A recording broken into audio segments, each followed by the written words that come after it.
A very warm welcome to all of you. Today we are going to calculate the electric field strength due to a number of charge configurations. Okay. For that, example number 1 which I am going to take today is that of a uniform charged semicircular ring. मुझे पता क्या करना है कि मान लीजिए कि एक सेमी सर्कुलर रिंग है, सेमी सर्कुलर, ठीक है, यूनिफॉर्मली चार्ज, मतलब चार्ज पर यूनिट लेंथ जो है पूरे वायर पे यूनिफॉर्म है। कहीं पे ऐसा नहीं है कि मान लीजिए कि यहाँ पे चार्ज ज्यादा है और यहाँ पे चार्ज कम है, ऐसा नहीं है। हर जगह charge per unit length same है। Point number 1। सेकेंड, मुझे इलेक्ट्रिक फील्ड निकालना कहां पे है? सेंटर पे। सेंटर कहां पे है? यहां। तो करेंगे क्या? देखिए, case by case electric field निकालने से कहीं ज्यादा इंपॉर्टेंट है कि आप ये ढूंढिए कि किस तरह के चार्ज के डिस्ट्रीब्यूशन के लिए कैसा लॉजिक यूज किया जा रहा है। लॉजिक इंपॉर्टेंट है, ठीक है। जैसे मान लीजिए ये सेंटर ऑफ द रिंग है O,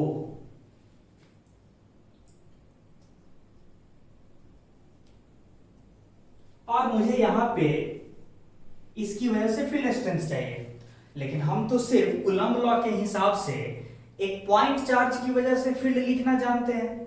तो क्या करेंगे, क्या मन ही मन इस रिंग को मान लेंगे कि छोटे छोटे चार्जेस से मिलकर बना है। तो लेट अस से कि ये एक चार्ज हो गया, ये छोटा सा चार्ज, ठीक है, इसको क्या नाम दे देंगे? dq। इस चार्ज की वजह से अगर रिंग का रेडियस r है तो इस चार्ज की वजह से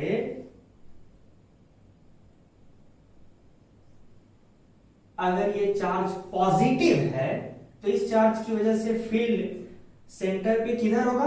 अवे फ्रॉम द सेंटर हो, और कितना होगा? k dq as per Coulomb law by r square, ठीक है। सिमिलरली यहां पे एक चीज गौर कीजिए, यहां एक तरह का सिमेट्री है। जैसा टुकड़ा मैंने यहां लिया है वैसा ही टुकड़ा एकदम मैं सिमेट्रिकली इधर ले सकता हूं कि नहीं? यहां पे इसकी वजह से भी तो यहां पे फील्ड का स्ट्रेंथ क्या होगा? इधर होगा। कितना होगा? k dq by r square. तो मुझे साफ दिख रहा है कि पेयर बाय पेयर जो फील्ड का स्ट्रेंथ मिल रहा है मुझे सेंटर ओ पे, उसका रिजल्टेंट किस डायरेक्शन में मिलने वाला है? ये डायरेक्शन और ये डायरेक्शन का रिजल्टेंट किधर आने वाला है? इन दोनों वेक्टर का इधर आने वाला है। ये तो क्लियर है, पॉइंट नंबर 1। तो मैं क्यों ना इस फील्ड के वर्टिकल कंपोनेंट को सिलेक्ट कर लूं। तो कितना होगा? लेट अस से कि ये एंगल थीटा है, ये थीटा है, तो फिर हमने सिमेट्रिकल आर्गुमेंट यूज किया था, तो ये भी क्या होगा? थीटा। तो ये थीटा, तो ये theta, semi vertically opposite angle, ये भी थीटा। तो फिर ये कितना हो जाएगा? 90 माइनस थीटा। तो k dq by r square का वर्टिकल कंपोनेंट कितना आने वाला है?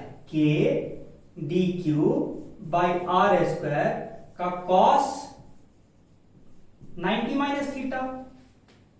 मेरे काम का इलेक्ट्रिक फील्ड यही है, क्योंकि अल्टीमेटली ये सारे वेक्टर्स का रिजल्टेंट वर्टिकली डाउनवर्ड ही आने वाला है। और कितना आएगा? k dq by r square cos 90 minus theta. किसकी वजह से? एक छोटे से चार्ज dq की वजह से। ऐसा ऐसा चार्ज रिंग पे कहां से कहां तक है? एंगल 0 से लेके, ये देखिए, ये 0 से लेके कहां तक है? 180 तक या पाई तक, ठीक है। तो हम क्या करने जा रहे हैं? इस इलेक्ट्रिक फील्ड स्ट्रेंथ को सिंपल सम करने वाले हैं फ्रॉम 0 टू 180 डिग्री, ठीक है। तो electric field strength eight O का magnitude can be simply the integration of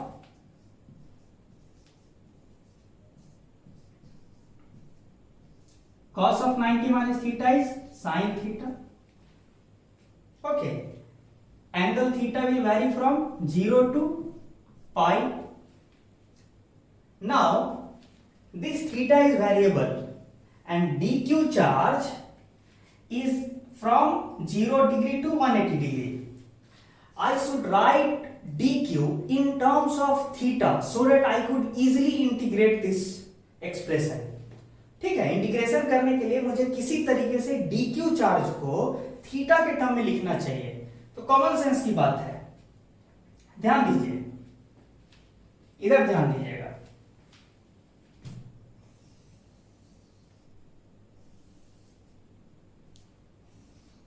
theta angle पे ये छोटा सा चार्ज मैंने सिलेक्ट किया था, छोटा सा लाइन सेगमेंट मैंने सिलेक्ट किया था, जिसको आप आर्क लेंथ भी कह सकते हैं. अगर थीटा एंगल पे ये छोटा सा एंगल है डी थीटा और ये रेडियस है आर, तो ये लाइन, ये आर्क लेंथ का वैल्यू कितना हो जाएगा? Are d theta. ठीक है. अच्छा, दूसरा बात कि अगर रिंग यूनिफॉर्मली चार्ज है तो लेटर से charge per unit length lambda है. ठीक है. तो तब हम यहां जो dq चार्ज है इसके बदले हम क्या लिख सकते हैं? dq is charge per unit length गुने arc length. Charge per unit length on the ring गुने arc length gives me the value of dq. देगा ना? तो वो वैल्यू हम यहां रखने जा रहे हैं. कितना आ जाएगा? k lambda R d theta sine theta by are square 0 से 180 डिग्री बराबर k lambda by R integration of sine theta d theta from 0 to pi. और आप सभी को पता होना चाहिए कि साइन थीटा का इंटीग्रेशन माइनस कॉस थीटा होता है. तो minus k lambda by are cos theta 0 से पाई. अब मुझे सिर्फ वैल्यूज रख देना है, तो वो भी रख लेते हैं. तो यहां तक आप अच्छे से नोट डाउन कर लेंगे और फिर आगे बढ़ते हैं.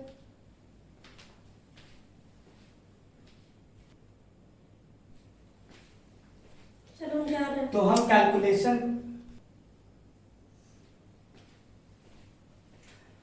कैलकुलेशन को आगे बढ़ाते हैं. तो हम कहां पे थे?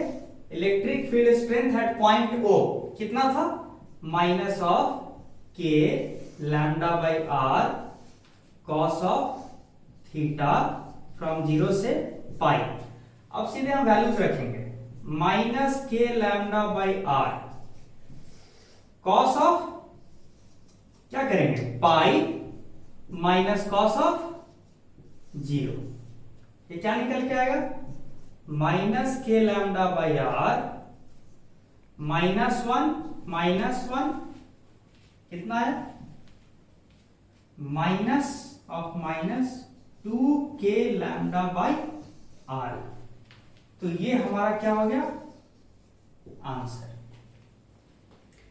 अब यहां पे ध्यान देने वाली बात यह है कि हमने चार्ज को यूनिफॉर्मली डिस्ट्रीब्यूट कर रखा था सेमी सर्कुलर रिंग पे. तो एक दूसरा केस भी तो बनता है कि चार्ज नॉन यूनिफॉर्मली डिस्ट्रीब्यूटेड हो, तो हम उस केस का भी चर्चा कर लेते हैं. ठीक है.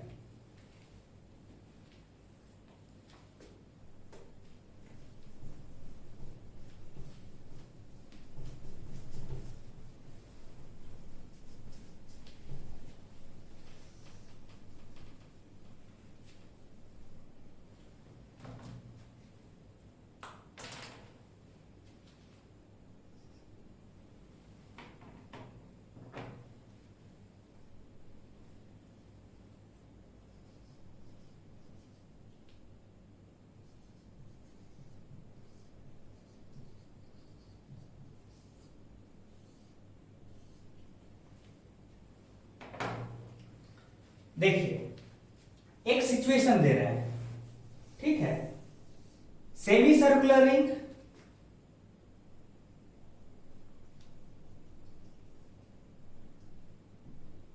Centre O,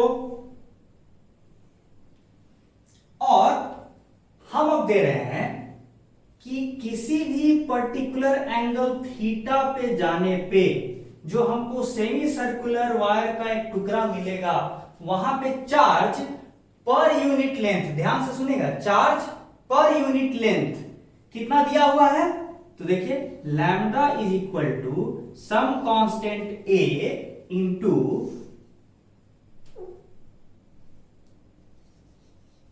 cos theta.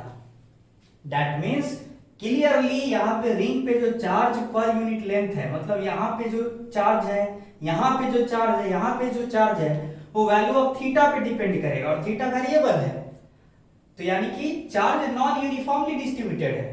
इस तरह के चार्ज की वजह से मुझे सेंटर पे फील्ड चाहिए। अब ध्यान दीजिएगा कैसे फील्ड निकालेंगे। मेथड ऑलमोस्ट वही है। पिछली बार क्या हुआ था, ध्यान दीजिए कि यहां जो चार्ज था,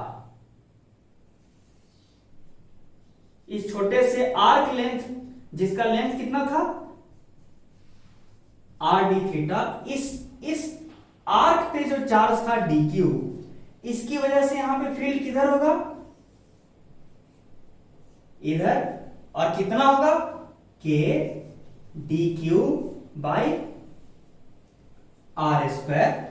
ठीक है, दूसरी बात, फिर आपके मन में डाउट होगा कि सर ये जो थीटा वेरिएबल है, कभी ऐसा भी तो हो जाएगा कि थीटा जैसे ही पाई बाई 2 क्रॉस करेगा, थीटा जो है पाई बाई 2 से बड़ा होगा, उस समय तो कॉस निगेटिव हो जाएगा, तो उस समय तो जो चार्ज होगा डी क्यू वो अपने आप में क्या हो जाएगा, नेगेटिव हो जाएगा।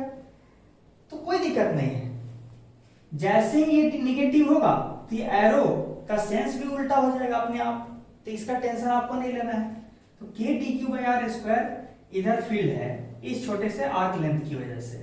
वैसे ही अब आप ध्यान दीजिए कि मैं क्या करूंगा, ये थीटा तो ये भी थीटा, तो इस फील्ड का वर्टिकल कंपोनेंट कितना हो गया, k d q by are square का साइन थीटा, और हॉरिजॉन्टल कंपोनेंट कितना होगा, हॉरिजॉन्टल कंपोनेंट कितना होगा, k d q by are square का कॉस थीटा। आप ध्यान दीजिए कि चूंकि यहां पे जो चार्ज है वैसा ही चार्ज यहां पे नहीं है। क्यों नहीं है? क्योंकि उस वक्त जो थीटा का वैल्यू होगा यहां पे देखिए, हम दूसरे कलर से दिखाना चाहेंगे,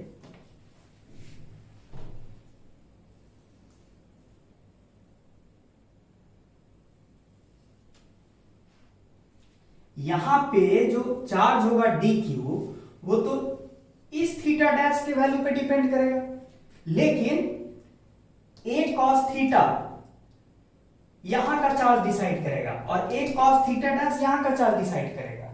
तो तब तो यहां पे जो फील्ड डेवलप होगा, जरूरी तो नहीं है जो ये फील्ड डेवलप किया वैसा ही फील्ड यहां डेवलप हो, क्योंकि जगह जगह थीटा का वैल्यू चेंज हो रहा है। ठीक है, तो इसका मतलब यह है कि इस तरह के वेक्टर्स हॉरिजॉन्टल कंपोनेंट कैंसिल नहीं कर पाएंगे। ठीक है, सिर्फ वर्टिकल कंपोनेंट नहीं रहेगा इस केस में। इस केस में हमारे पास इलेक्ट्रिक फील्ड का वर्टिकल कंपोनेंट भी रहेगा और हॉरिजॉन्टल कंपोनेंट भी रहेगा, तो निकाल लेते हैं।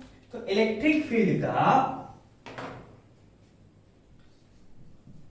हॉरिजॉन्टल कंपोनेंट के लिए हम सिंबल यूज कर रहे हैं EH, तो कितना होगा वो, k d q by are square का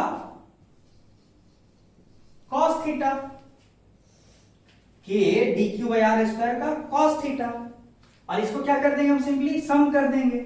ऐसा मुझे ये छोटा छोटा एलिमेंट कहां से कहां तक मिलेगा, 0 एंगल से लेके पाई तक, तो 0 से लेके पाई तक। ठीक है, फिर मेरे पास दूसरा जो दिक्कत होगा क्या होगा कि डी क्यू को एक्सप्रेस करना है किसके टर्म्स में, थीटा के टर्म में। तो लास्ट क्वेश्चन में डिस्कस कर ही लिए थे कि अगर यहां पे आर्क की लंबाई आर डी थीटा है और इसी लोकेशन पे चार्ज पर यूनिट लेंथ ए कॉस थीटा है, तो फिर यहां पे चार्ज पर यूनिट लेंथ इतना गुने आर्क लेंथ इतना करके चार्ज मिलेगा कि नहीं, डी क्यू। तो मतलब हम लिख सकते हैं अभी डी क्यू बराबर चार्ज पर यूनिट लेंथ गुने आर्क लेंथ छोटा सा। इस छोटे से लोकेशन में हम मान सकते हैं ना कि चार्ज पर यूनिट लेंथ ज्यादा वैरी नहीं करेगा, ज्यादा चेंज नहीं हो रहा है, तो क्या लिखेंगे के लैम्डा, लैम्डा का वैल्यू डायरेक्ट लिख देते हैं, k into A cos theta to r d theta to cos theta by r square summation from 0 से पाई। यहां तक। अब इंटीग्रेशन करना है तो हम वो स्टेप्स यहां पे दिखा दें। देखिए कितना हो गया, ई एच बराबर k A by are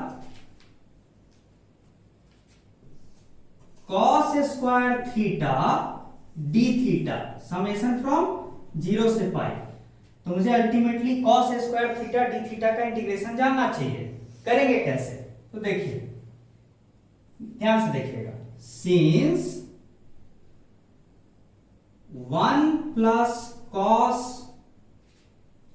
2 theta is equal to 2 cos square theta, this implies that cos square theta can be written as 1 plus cos 2 theta by 2। लिख सकते हैं कि नहीं? ठीक है, लिख दिए। अब इस एक्सप्रेशन को यहां डाल देंगे और इंटीग्रेशन करेंगे। तो आगे का इंटीग्रेशन के लिए देखते हैं।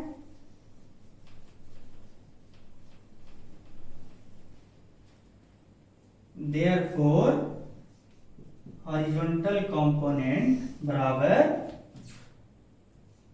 के A by R integration 1 plus cos 2 theta by 2 d theta from 0 से पाई बराबर के ए बाई आर, ठीक है, इंटीग्रेशन 0 से pi d theta by 2 plus integration cos 2 theta by 2 d theta from 0 से पाई। इस तरह से इंटीग्रेशन करेंगे तो वैल्यू क्या क्या निकल के आएगा, के ए बाई आर, ये वाला टर्म अलग कर लेंगे, कितना हो जाएगा थीटा बाई 2 0 से पाई प्लस कॉस 2 थीटा का इंटीग्रेशन क्या होता है, साइन 2 थीटा बाई 2। तो क्या हो जाएगा साइन 2 थीटा बाई 2 और साथ में 2 तो बैठा ही हुआ है तो क्या हो जाएगा बाई 4। कहां से कहां तक, 0 से पाई तक। ठीक है, तो हम यहां तक बात को पहुंचाए हैं। अब फर्दर कैलकुलेशन कैसे करेंगे तो देखिए,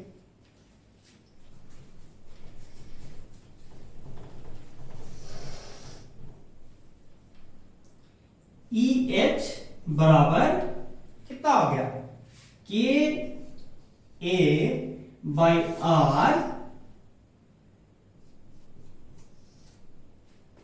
पाई बाई 2 प्लस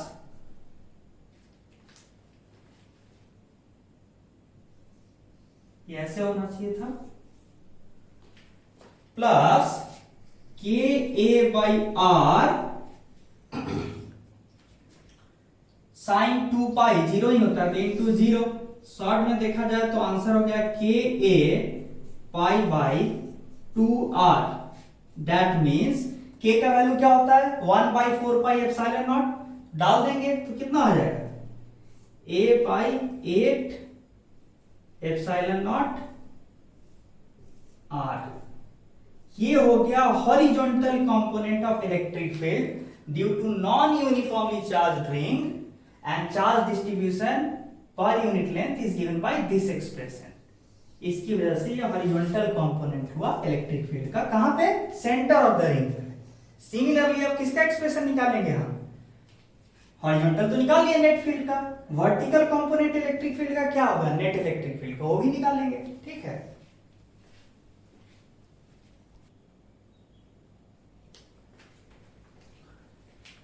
तो अगला पार्ट क्या था, vertical component of electric field. हमने जो अभी तक कैलकुलेट किया था कि net electric field along horizontal direction क्या होगा। अब इस चार्ज की वजह से वर्टिकल डायरेक्शन में कितना इलेक्ट्रिक फील्ड होगा वो जानना है। तो उसको हम सिंबॉलिकली किससे रिप्रेजेंट करेंगे, ई और सबस्क्रिप्ट वी। ठीक है, एक्सप्रेशन लिखा जाए k d q by are square का क्या, sine theta, k d q by are square का साइन थीटा। डी क्यू क्या है, ये छोटा सा चार्ज ऐसा ऐसा पूरे रिंग पे है। अब इसको सम करना है फ्रॉम 0 से पाई। ठीक है, अगला स्टेप, के बाई आर स्क्वायर तो बाहर ही रखिए। डी क्यू क्या है, डी क्यू तो आप पिछला एक्सप्रेशन में लिख ही चुके हैं, आर्क लेंथ गुने वहां का चार्ज पर यूनिट लेंथ। तो कितना हो जाएगा, A cos theta charge per unit length at the location theta गुने छोटा सा आर्क लेंथ वहां पे आर डी थीटा। ये हो जाएगा डी क्यू, और ये है साइन थीटा, और ये है 0 से पाई। अब आगे का कैलकुलेशन यहां किया जाए, सीधे k A by R sine theta cos theta d theta, summation from 0 से पाई। कितना आएगा, अब देखिए साइन थीटा कॉस थीटा का इंटीग्रेशन क्या होता है, ध्यान दीजिएगा, ध्यान दीजिए, sine theta cos theta is nothing but sine 2 theta by 2। ये एक्सप्रेशन यहां रख देंगे, therefore k A by R sine 2 theta by 2 तो बाहर रख ही दिए, डी थीटा कहां से कहां तक, 0 से पाई तक। अब साइन 2 थीटा का इंटीग्रेशन क्या होता है, साइन 2 थीटा का इंटीग्रेशन क्या होता है,